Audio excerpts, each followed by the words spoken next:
Hello बच्चों, कैसे हो आप। आज हम आपके लिए लेके आए हैं मैट्रिक्स का टॉपिक 12th क्लास के लिए। जैसा कि आप सभी को पता है कि अब की बार सीबीएसई बोर्ड ने अनाउंस कर दिया कि जो भी पेपर होंगे वो सारे के सारे ऑब्जेक्टिव टाइप होंगे, एमसीक्यू बेस्ड। तो उसी सीरीज को स्टार्ट करते हुए आज से हम अपनी ऑब्जेक्टिव सीरीज को स्टार्ट कर रहे हैं। और उस ऑब्जेक्टिव सीरीज में आज अपना पहला लेक्चर है भाई मैट्रिक्स का। तो मैट्रिक्स के ऊपर आपको काम करना है कि मैट्रिक्स क्या चीज़ है। तो मैट्रिक्स के ऊपर कुछ डेफिनेशंस और कुछ बेसिक्स थोड़ा शॉर्टकट में, उसके बाद हम सीधे क्वेश्चंस पे आएंगे। लेकिन एक बार मोटा मोटा जो बेसिक्स जो है इसके बारे में, मैट्रिक्स के बारे में जान लेते हैं कि मैट्रिक्स क्या चीज़ होती है। तो आइए स्टार्ट करते हैं। Matrix, A matrix is an ordered rectangular array of numbers, real और कॉम्प्लेक्स। भाई आपके पास क्या है कि मैट्रिक्स के आपके एक ऑर्डर्ड रेक्टेंगुलर एरे, आपके पास कुछ नंबर हैं, कुछ वो नंबर आपके रियल भी हो सकते हैं और आपके कॉम्प्लेक्स भी हो सकते हैं। वो रियल हो या कॉम्प्लेक्स हो या फिर कोई भी आपके पास क्या मिलेंगे, आपके फंक्शंस मिलेंगे।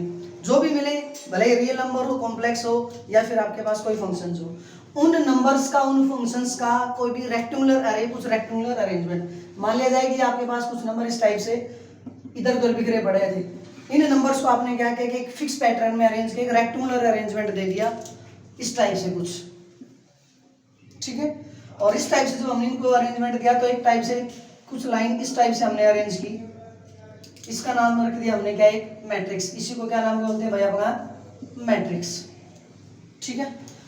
उसके बाद जब मैट्रिक्स पे जब काम करेंगे तो मैट्रिक्स में सिंपल इतना है कि भाई हमने उन एलिमेंट्स की अरेंजमेंट करनी है। कि उन एलिमेंट्स को आप कैसे अरेंज कर सकते हो, तो जो अरेंजमेंट जो कहलाता है उस अरेंजमेंट को हम क्या बोलते हैं, अपनी एक मैट्रिक्स।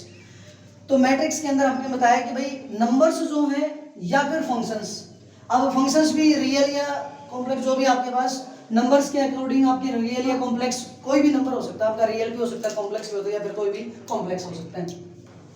उसके बाद करते हैं बात इसकी नोटेशंस की। अगर नोटेशंस क्या होगी मैट्रिक्स की, तो मैट्रिक्स की नोटेशन हमेशा कैपिटल लेटर से डिनोट होगा भाई। किससे डिनोट होगा, हमेशा कैपिटल लेटर से। आप कैपिटल लेटर में ए लिखो, बी लिखो, सी लिखो, डी लिखो, कुछ भी लिखो, लेकिन उसकी नोटेशन हमेशा कैसे दी जाएगी, कैपिटल लेटर में। उसके बाद उसकी जर्नल नोटेशन। जर्नल नोटेशन क्या होती है कि जैसे कि आपके पास एक मैट्रिक्स है, ए कोई भी एक मैट्रिक्स है, अगर ए कोई भी अगर उसकी एक मैट्रिक्स है तो ए मैट्रिक्स का एक जर्नल एलिमेंट लिखते हैं हम ए आई जे से। किससे लिखते हैं हम, ए आई जे से। ए आई जे क्या होती है, सुनो। अगर मान लिया जाए कि यहाँ इसका, इस मैट्रिक्स के अंदर इसके डायमेंशंस हैं एम और एन, तो आई, ए आई जे किसको रिप्रेजेंट करता है कि आई जो होता है ना आपकी, वो रो की पोजीशन को रिप्रेजेंट करता है, और जे जो आपके कॉलम की पोजीशन को रिप्रेजेंट करता है भाई। अब रो और कॉलम क्या होते हैं, जब हमने इन एलिमेंट्स को अरेंजमेंट जब दे दिया था तो उन अरेंजमेंट्स के अंदर कुछ लाइन आपके पास, ये देखो हॉरिजॉन्टल लाइन बनती हैं और कुछ ऐसे वर्टिकल लाइंस बनती हैं। तो जो वर्टिकल लाइंस जो बनती हैं उनको तो बोलते हैं हम कॉलम, और जो हॉरिजॉन्टल लाइंस जो आपकी, इनको बोलते हैं हम रो। इनको क्या बोलते हैं हम, रो। तो एक टाइप से आपके पास इस टाइप से लेफ्ट टू राइट जब आप लिखोगे तो इस टाइप से जो भी आपने एलिमेंट लिखा वो तो किसमें लिखा जाएगा, एक रो में, और ऊपर से नीचे जब लिखोगे तो वो क्या लिखा जाएगा, एक कॉलम में। तो आई जो आपके पास वो किसी भी मैट्रिक्स के एक रो को रिप्रेजेंट करती है, जे जो किसी मैट्रिक्स के एक कॉलम को रिप्रेजेंट करता है। जब ए आई जे किसको रिप्रेजेंट करेगा, इस मैट्रिक्स में ith पोजीशन पे, ith पोजीशन मींस ith रो के अंदर, और जे का मतलब jth कॉलम, ith रो और jth कॉलम, ith रो और jth कॉलम के अंदर कौन सा एलिमेंट प्रेजेंट है, उस एलिमेंट को रिप्रेजेंट करने के लिए हम उसको क्या लिखते हैं, aij। जैसे फॉर एग्जांपल अगर हम आपको कहें कि भाई a23 का मतलब एक मैट्रिक्स है, उस मैट्रिक्स में सेकंड रो और थर्ड कॉलम, सेकंड रो और थर्ड कॉलम। ये जो एलिमेंट मौजूद होगा ये आपके पास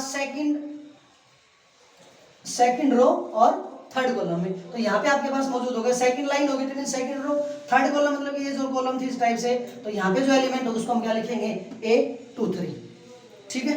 उसके बाद m और n क्या होते हैं, m और n के ऊपर अगर हम बात करें तो m और n क्या कहलाते हैं भाई। m और n की बात ये है कि भाई m और n क्या कहलाते हैं, इसके डायमेंशन क्या कहलाते हैं, इसकी डायमेंशंस। डायमेंशंस का मतलब क्या होता है, उस मैट्रिक्स का ऑर्डर क्या होता है, उस मैट्रिक्स का ऑर्डर। अगर आपके पास ये कोई भी एक मैट्रिक्स आपने लिखी इस टाइप से, इसके अंदर कुछ भी for example a b c d e f करके, तो भाई देखो आपके पास इसमें यू चेक करो कि रो कितने हैं, इस मैट्रिक्स में ये चेक करो कि रो कितने हैं। जो भी रो की संख्या होगी वो देख लो। तो यहाँ पे आपके पास 1 और 2, कितनी रो हुई 2। तो रो की संख्या को हमेशा पहले लिखेंगे, उसके बाद कॉलम चेक करो 1 2 और 3, 3 कॉलम हो गए। तो 2 क्रॉस 3, तो 2 क्रॉस 3 किसको रिप्रेजेंट करता है, इसके ऑर्डर ऑफ मैट्रिक्स को, ऑर्डर ऑफ मैट्रिक्स को, ऑर्डर ऑफ मैट्रिक्स। अगर उस मैट्रिक्स का ऑर्डर क्या है, तो यहाँ पे पहली जो वैल्यू होगी वो हमेशा किसकी वैल्यू होगी, रो की। बाद वाली जो वैल्यू होगी वो हमेशा किसकी वैल्यू होगी, कॉलम की। तो m क्रॉस n का मतलब आखिर उसका ऑर्डर कितना है, उस मैट्रिक्स का ऑर्डर कितना है, और ऑर्डर का मतलब उसके अंदर उस मैट्रिक्स की रो की संख्या कितनी है और कॉलम की संख्या कितनी है। तो m आपकी रो की संख्या और n आपका कॉलम की संख्या, ये आपके पास वैल्यू। तो मैट्रिक्स के अंदर आपको बताया अगर जर्नल नोटेशन, ये आपकी मैट्रिक्स के किसी भी जर्नल एलिमेंट को रिप्रेजेंट करेगा। जहाँ पे आई और जे होते हैं वो आपके नेचुरल नंबर होते हैं। आई की वैल्यू 1 से स्टार्ट होकर के यहाँ इसकी जो भी डायमेंशंस दी गई होंगी, जो भी ऑर्डर गिवन होगा m क्रॉस n, तो यहाँ पे m की वैल्यू, जो i की जो वैल्यू हो 1 से बड़ी है उसके बराबर और m से छोटी है उसके बराबर होगा। उसी प्रकार j की वैल्यू 1 से बड़ी होगी और n से छोटा होगा। क्लियर। उसके बाद भाई बात करते हैं नंबर ऑफ एलिमेंट्स की। इसके ऊपर एक क्वेश्चन बन सकता है आपके पेपर में कि भाई अगर मान लिया जाए आपके पास कोई भी एक मैट्रिक्स है, कोई भी आपके पास एक मैट्रिक्स है, उस मैट्रिक्स के अंदर अगर मान लिया जाए हमने उस मैट्रिक्स का ऑर्डर मान लिया हमने 2 क्रॉस 3, उस मैट्रिक्स का ऑर्डर कितना है 2 क्रॉस 3 है। अगर उस मैट्रिक्स का ऑर्डर 2 क्रॉस 3 है, अगर एक मैट्रिक्स का ऑर्डर 2 क्रॉस 3 दे रखा है, तो 2 क्रॉस 3 ऑर्डर के अकॉर्डिंग उसमें नंबर ऑफ एलिमेंट्स आपको बताने हैं। तो भाई आपको क्या करना है कि जो भी ऑर्डर दे रखा है ना, उस ऑर्डर की मल्टीप्लाई करवा लो, उस ऑर्डर की क्या करवा लो, मल्टीप्लाई करवा लो। उस ऑर्डर की जब मल्टीप्लाई जब करवाओगे 2 क्रॉस 3, तो 2 into 3 मतलब कि क्या आ गया 6। इट मींस इसमें नंबर ऑफ एलिमेंट्स कितने आ गए 6। उसी प्रकार से एक और ले लो, 2 क्रॉस 4 का ऑर्डर मान लिया जाए, तो इस मैट्रिक्स के अंदर नंबर ऑफ एलिमेंट्स कितने हो जाएंगे आपके 8। नंबर ऑफ एलिमेंट्स कितने हो जाएंगे आपके 8। उसी प्रकार से अगर आपका ऑर्डर ले लें हम 3 क्रॉस 5, तो नंबर ऑफ एलिमेंट कितने मिल गए आपके 15। अब इसी का रिवर्स क्वेश्चन पूछा जाता है भाई, इसी का क्या पूछा जाता है, रिवर्स क्वेश्चन। रिवर्स क्वेश्चन क्या पूछेगा कि ये एक बार तो कह सकता है कि उसका ऑर्डर दे रखा हो तो नंबर ऑफ एलिमेंट्स पूछ लेगा, या फिर आपसे क्या पूछेगा कि यहाँ से अगर आपके पास किसी भी मैट्रिक्स के अंदर कहेगा कि आपके पास कुछ एलिमेंट गिवन है, जैसे हमने कहा कि एक मैट्रिक्स थी, इस मैट्रिक्स के अंदर नंबर ऑफ एलिमेंट्स बता दिए, कितने नंबर ऑफ एलिमेंट्स, इसके नंबर ऑफ एलिमेंट्स बता दिए, मान लिया यहाँ पे 8 है, कितने मेंबर है, नंबर ऑफ एलिमेंट्स कितने हुए 8। तो क्वेश्चन पूछेगा कि possible order, possible number of orders, possible number of orders क्या हो सकते हैं। तो पॉसिबल वर्ड आपके पास डाल कर देगा कि पॉसिबल मींस जो भी संभव हो उसको आपको बताना है। तो भाई देखो सीधी सी बात है, यहाँ पे आपको क्या दिया गया है, उस मैट्रिक्स के एलिमेंट की संख्या दी गई है, और उस मैट्रिक्स के जब एलिमेंट्स की अगर संख्या दी गई है तो एलिमेंट्स की संख्या में आपके पास क्या आएगा, अगर यहाँ पे जब आप लोग काम करोगे तो यूं देखो कि एलिमेंट्स की संख्या आई कैसे थी, एलिमेंट्स की संख्या आई थी इन दो नंबर्स की प्रोडक्ट करके, इन दो नंबर्स की प्रोडक्ट करके।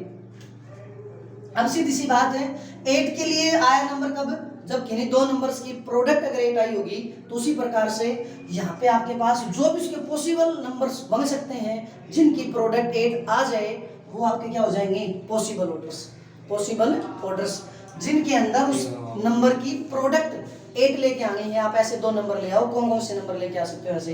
तो देखो 8 के लिए सबसे एग्जांपल अच्छा जो तरीका क्या रहेगा आपके पास 1 क्रॉस 8, ताकि 1 की और 8 की मल्टीप्लाई 8 आ सकती है। अब इधर से स्टार्ट करो, 1 के बाद 2 का नंबर लगाओ, क्या 2 की नंबर की मल्टीप्लाई 4 के साथ बिल्कुल आ सकती है भाई। उसके बाद 3 नहीं आएगा, 4 का आ सकता है, 4 क्रॉस 2 और लास्ट में कौन आ जाएगा 8 क्रॉस 1। कई बच्चे यहाँ पे गलती क्या करते हैं कि फैक्टर्स को काउंट कर लेते, कितने फैक्टर बनेंगे, फैक्टर की बात नहीं है भाई यहाँ पे उनकी पॉसिबल मल्टीप्लाई देखो। फिर कई बच्चे बोलेंगे सर 1 और 8 और 1 तो दोनों सेम ही बात है, कैसे भी लिख दो उनको, दो बार क्यों काउंट कर रहे हैं भाई। यहाँ पे बात हम मैट्रिक्स में कर रहे हैं, और मैट्रिक्स के अंदर जब काम करेंगे तो 1 क्रॉस 8 और 8 क्रॉस 1 दोनों चीजें क्या है, अलग अलग। क्योंकि इस 1 क्रॉस 8 की जो शकल सूरत मिलेगी ना आपको, 1 क्रॉस 8 की शकल सूरत कुछ इस टाइप से मिलेगी, ये कौन है 1 क्रॉस 8 वाला। और 8 क्रॉस 1 की जो शकल सूरत देखोगे, इसकी जो शकल सूरत है वो कैसे बनेगी, कुछ इस टाइप से बनेगी, ठीक है। तो दोनों मैट्रिसेस की आपकी अलग अलग है, आपको दोनों ही काउंट करने पड़ेंगे। तो यहाँ पे पॉसिबल नंबर ऑफ ऑर्डर्स पूछे थे, तो पॉसिबल नंबर ऑफ ऑर्डर्स आपके पास क्या हो गए 1 2 3 और 4। तो पॉसिबल नंबर ऑफ ऑर्डर्स क्या आ जाएंगे आपके पास 4 आ जाएंगे, ठीक है।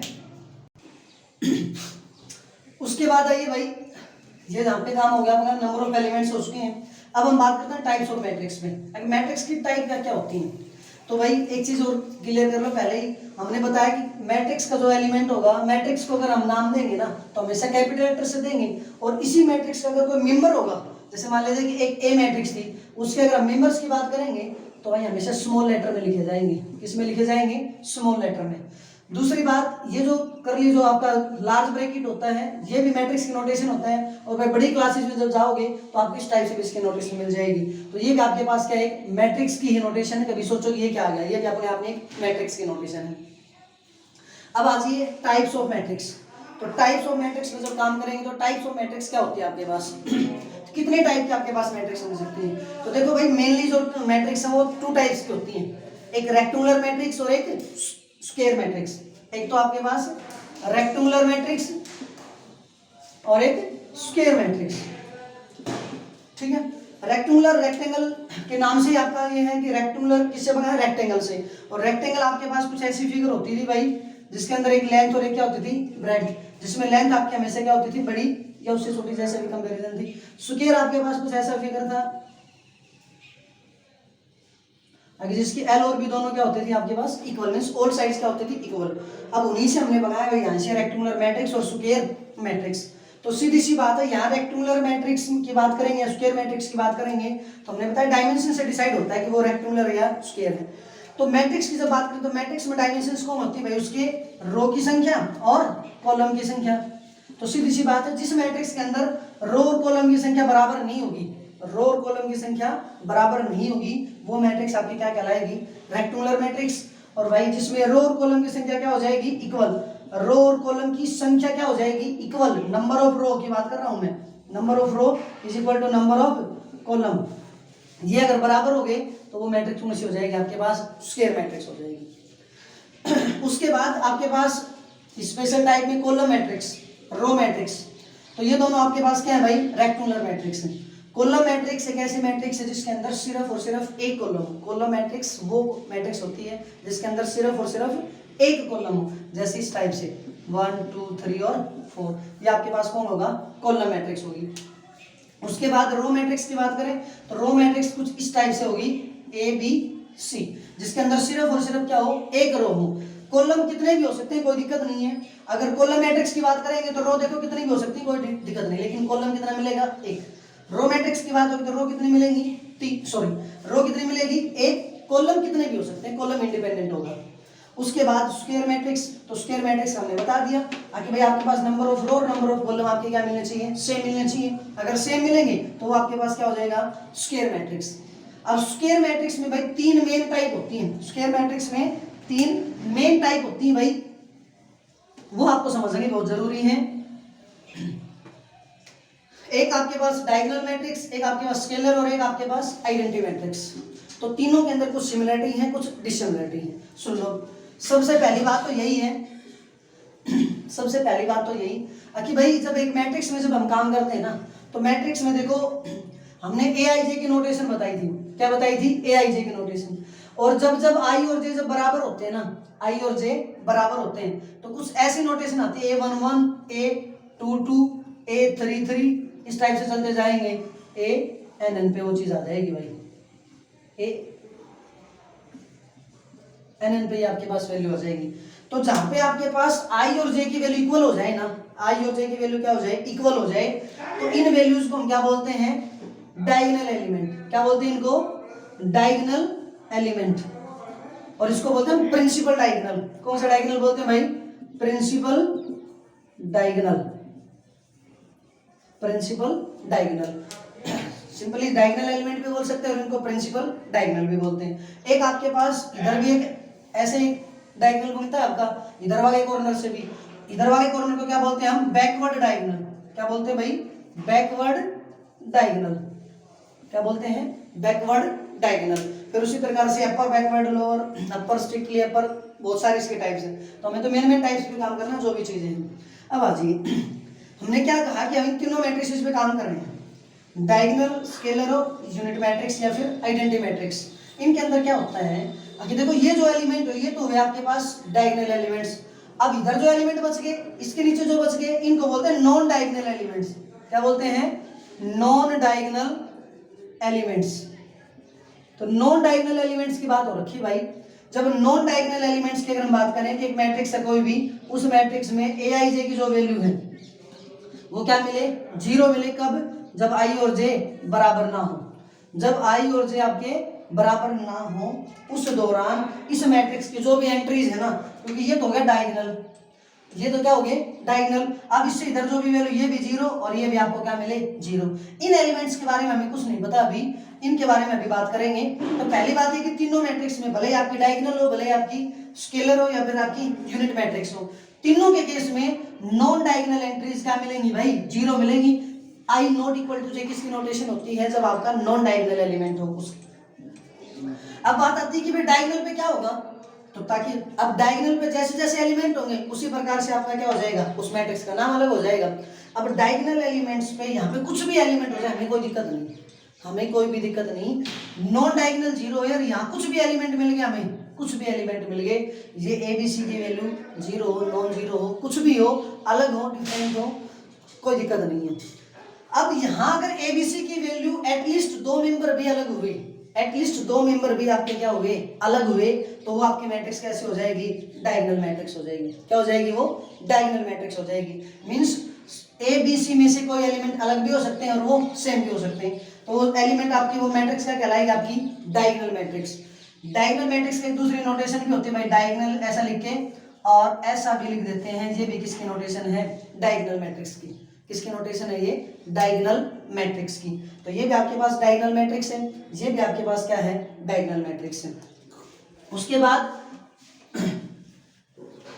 अगर हम बात करें स्केलर मैट्रिक्स की, तो स्केलर मैट्रिक्स के अंदर भी आपके पास वही काम होगा कि ये मेन डायगोनल आपका और यहाँ पे एलिमेंट आपके क्या मिलेंगे? 0, क्योंकि वही ए आई जे जो होगा आपका वो क्या होना चाहिए? 0 जब जब आई की वैल्यू क्या हो? नॉट इक्वल टू जे, तो वो आपकी क्या हो जाएगी? स्केलर मैट्रिक्स या फिर डायगोनल या फिर आइडेंटिटी। तो डायगोनल का तो हमने पढ़ लिया कि यहाँ पे जो ए बी सी जो वैल्यू मिलेगी वो सेम भी हो सकती है, डिफरेंट भी हो सकती है, 0 भी हो सकती है, नॉन 0 भी हो सकती है। ठीक है। अब यहाँ पे बात करें हम स्केलर की, तो स्केलर में देखो यहाँ पे जो भी एलिमेंट मिलेगा ना, जो भी एलिमेंट मिलेगा वो क्या मिलेगा? सेम। क्या मिलेगा? सेम। ए बी और सी जो एलिमेंट मिलेंगे, तो यहाँ आपके पास ए बी और आपका सी क्या मिलेगा? इक्वल मिलेगा भाई। ए बी और सी तीनों क्या मिलेंगे? आपके इक्वल मिलेंगे। बोलो क्लियर? क्या ये बात सभी को समझ में आ गई? ठीक है भाई। अब आ जाइए नेक्स्ट में। जब ये आपके पास अगर स्केलर मैट्रिक्स है तो इसमें आपके ए बी सी तीनों वैल्यू क्या मिलेंगे? आपकी इक्वल। ये आपकी है स्केलर मैट्रिक्स। अब आपके पास लास्ट फॉर्म आ गया यूनिट मैट्रिक्स। यूनिट मैट्रिक्स बोलो या फिर आइडेंटिटी मैट्रिक्स बोलो भाई, वही कंडीशन जो इनमें थी वही, आपके नॉन डायगोनल तो 0 मिलने चाहिए। डायगोनल एलिमेंट है ना जो ए बी सी वो इक्वल है, वो ए बी सी सब किसके इक्वल मिले? किसके मिले? 1 के इक्वल मिले। मीन्स फॉर एग्जाम्पल इस टाइप से यहाँ 1 1 1 1 चलता जाए और ये सब क्या मिले? 0। तो ये क्या होती है? आपकी आइडेंटिटी मैट्रिक्स होती है। इसको किससे डिनोट करते हैं? हम आई से डिनोट करते हैं। आई का मतलब इसको हम आई एन लिखते हैं। आइडेंटिटी मैट्रिक्स एक स्क्वायर मैट्रिक्स होती है जिसका ऑर्डर क्या होता है? एन ऑर्डर होता है। एन ऑर्डर की कोई भी एक आइडेंटिटी मैट्रिक्स है। तो आइडेंटिटी मैट्रिक्स में वही काम, नॉन डायगोनल 0, डायगोनल आपके क्या मिलेंगे? 1 1 मिलेंगे। वो आपकी क्या है? डायगोनल। नॉन डायगोनल एलिमेंट आपके 0 और डायगोनल एलिमेंट आपके क्या आगे? 1 1, तो आपकी क्या हो जाएगी? वो आइडेंटिटी मैट्रिक्स हो जाएगी। क्लियर? अब आ जाइए भाई, उसके बाद यहाँ तक आपकी क्लियर हो चुकी थी। अब जीरो मैट्रिक्स की बात है। जीरो मैट्रिक्स, जीरो या फिर नल मैट्रिक्स। तो भाई वो मैट्रिक्स जिसके सारे के सारे एलिमेंट क्या हो? 0 हो, वो आपके क्या हो जाएगी? Null matrix. उसके बाद upper triangular matrix. Upper triangular कौन सी होती है? कि एक ऐसी मैट्रिक्स जो ये आपका ये है ना डायगोनल एलिमेंट कौन है? डायगोनल जो है, देखो अपर लोअर दो मैट्रिक्स होती हैं, अपर ट्रायंगुलर और लोअर ट्रायंगुलर मैट्रिक्स। अपर का मतलब अगर उसमें नॉन जीरो एलिमेंट देखो कहां पे है?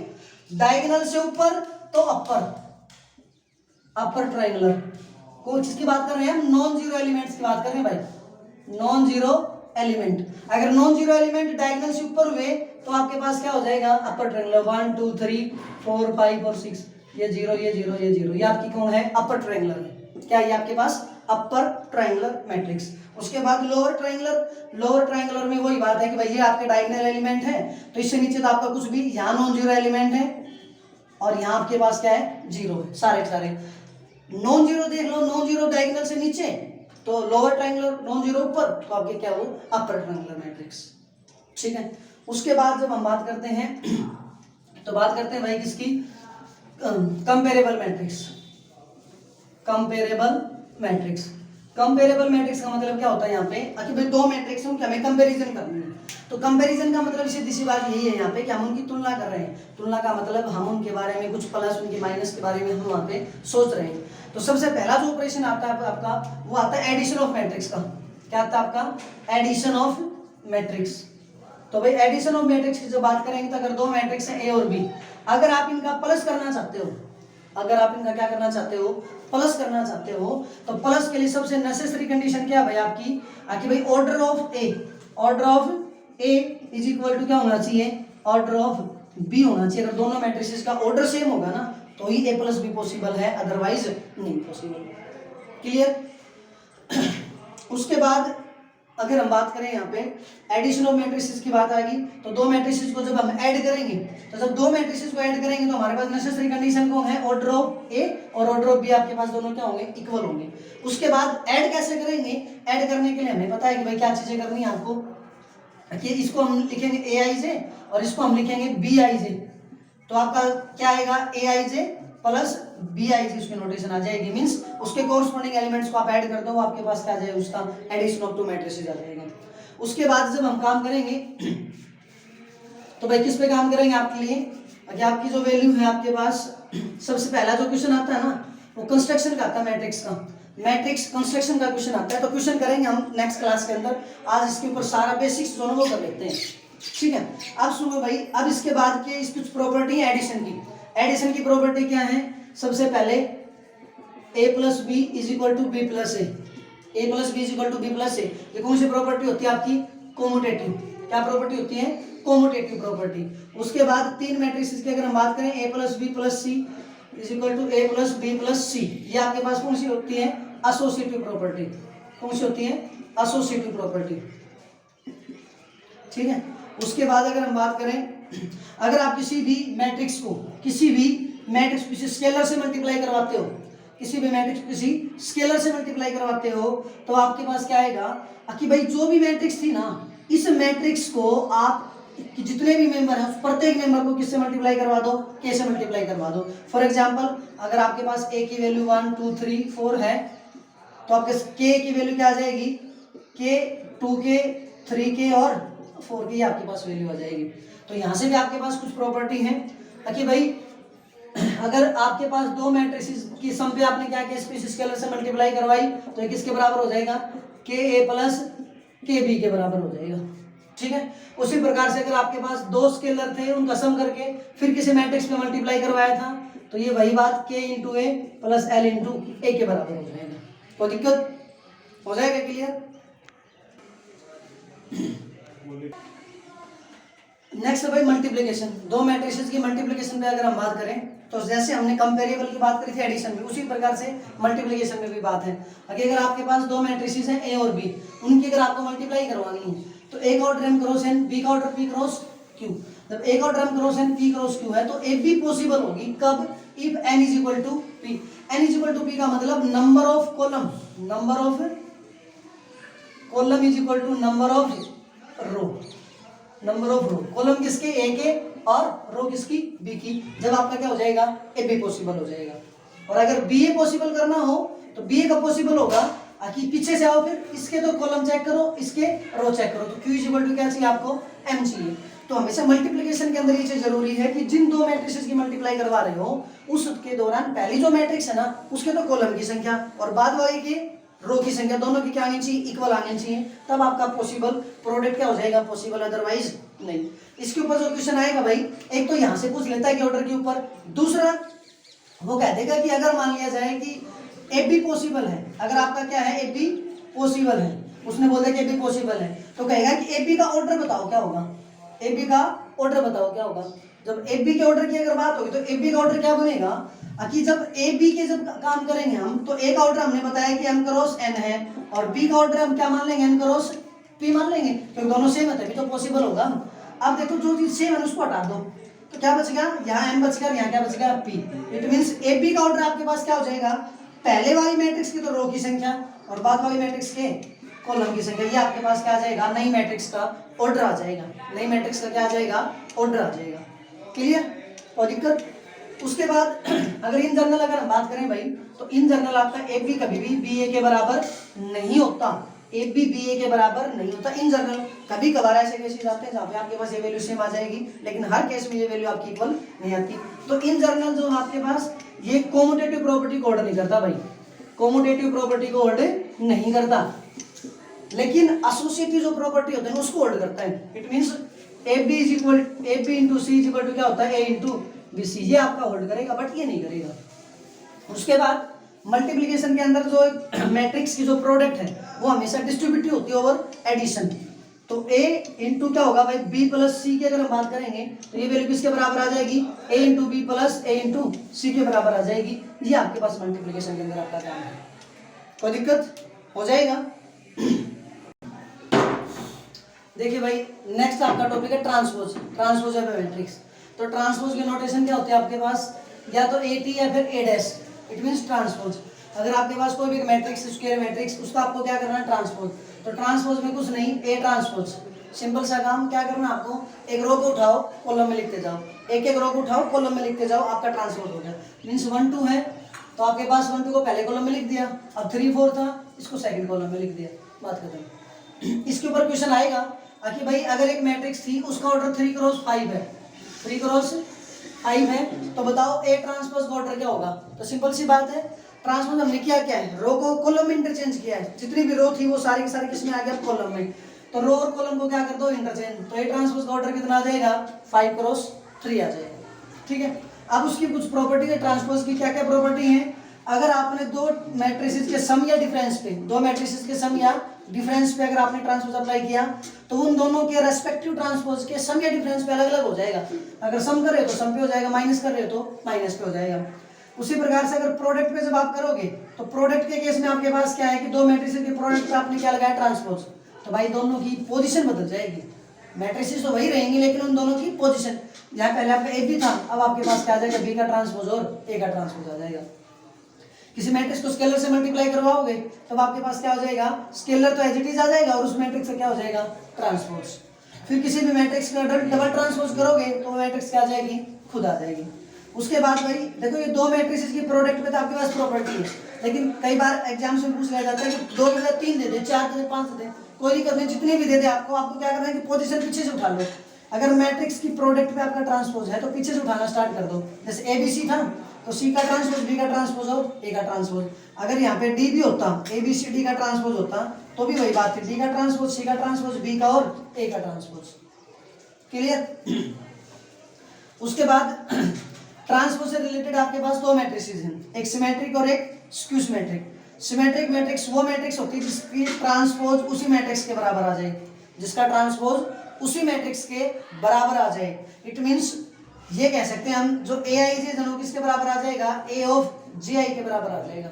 ए ऑफ ए आई जे जो था वो किसके बराबर आ जाएगा, ए जे आई के बराबर आ जाएगा।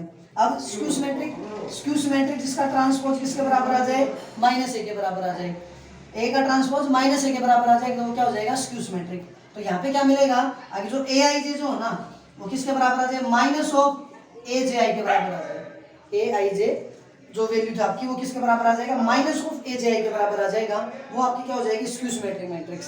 स्क्यू सिमेट्रिक मैट्रिक्स के डायगोनल एंट्रीज जो होती हैं, स्क्यू सिमेट्रिक मैट्रिक्स की diagonal entries A I J की वैल्यू क्या होगी, 0 4 all I is equal to J, किसके अंदर, स्क्यू सिमेट्रिक मैट्रिक्स के अंदर। ठीक है भाई, इतना हो जाएगा। उसके बाद की बात है कि कुछ स्पेशल मैट्रिसेस हो रहे हैं जो आपके सिलेबस से तो हाँ लेकिन कई बार पूछ ली जाती हैं। ऑर्थोगोनल मैट्रिक्स, ऑर्थोगोनल मैट्रिक्स वो मैट्रिक्स होती है जिसका ट्रांसपोज का अगर मल्टीप्लाई करवाओगे आप मैट्रिक्स से तो वो आपके पास क्या दे दे, आपको आइडेंटिटी मैट्रिक्स दे दे। ए इंटू ट्रांसपोज या फिर ए ट्रांसपोज इंटू की वैल्यू किसके बराबर आ जाए, आइडेंटिटी के बराबर आ जाए, तो वो आपका क्या है, ऑर्थोगोनल। आइडोम्पोटेंट मैट्रिक्स, आइडोम्पोटेंट मींस किसी भी मैट्रिक्स का स्क्वायर करोगे ना तो उसी मैट्रिक्स के बराबर आ जाए। वो क्या हो गया आपकी आइडम्पोटेंट मैट्रिक्स। उसके बाद इनवॉल्यूटरी मैट्रिक्स, किसी का स्क्वायर करोगे तो वो किसके बराबर आ जाए, आइडेंटिटी के बराबर आ जाए। उसके बाद निलपोटेंट मैट्रिक्स, निलपोटेंट मैट्रिक्स क्या होती है कि कोई भी मैट्रिक्स है उसके पास और उसके अगर आपने कुछ पावर कर दी तो पावर करने के बाद आपके पास क्या आ जाए, जीरो। मीन्स जीरो का मतलब यहाँ पे जीरो मैट्रिक्स की बात है भाई, यहाँ जीरो का मतलब आंसर जीरो का मतलब क्या, जीरो मैट्रिक्स है। मीन्स एक ही आप क्या पावर करोगे ताकि आप मिनिमम पावर करो ताकि आपका आंसर क्या बन जाए, जीरो मैट्रिक्स बन जाए, तो इसको हम क्या बोलते हैं, निलपोटेंट मैट्रिक्स। और एन क्या होता था आपका, index of nilpotency, index of nilpotency. Clear.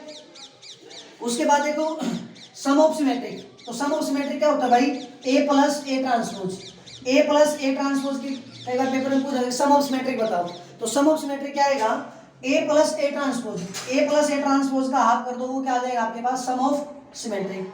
Some of skew symmetric की बात करें तो सम ऑफ स्क्यू सिमेट्रिक में ए माइनस ए ट्रांसपोज का हाफ कर दो, पहले ए माइनस ए ट्रांसपोज का उसका हाफ कर दो, वो क्या आ जाएगा, sum of skew symmetric matrix. A into A transpose into always भी क्या होती है भाई, सिमेट्रिक मैट्रिसेस होती हैं, क्या होती है आपके पास, सिमेट्रिक मैट्रिसेस होती हैं। फिर उसके बाद एंटी कम्यूट, एंटी कम्यूट क्या होता है कि A B is equal to क्या हो जाए, माइनस बी ए।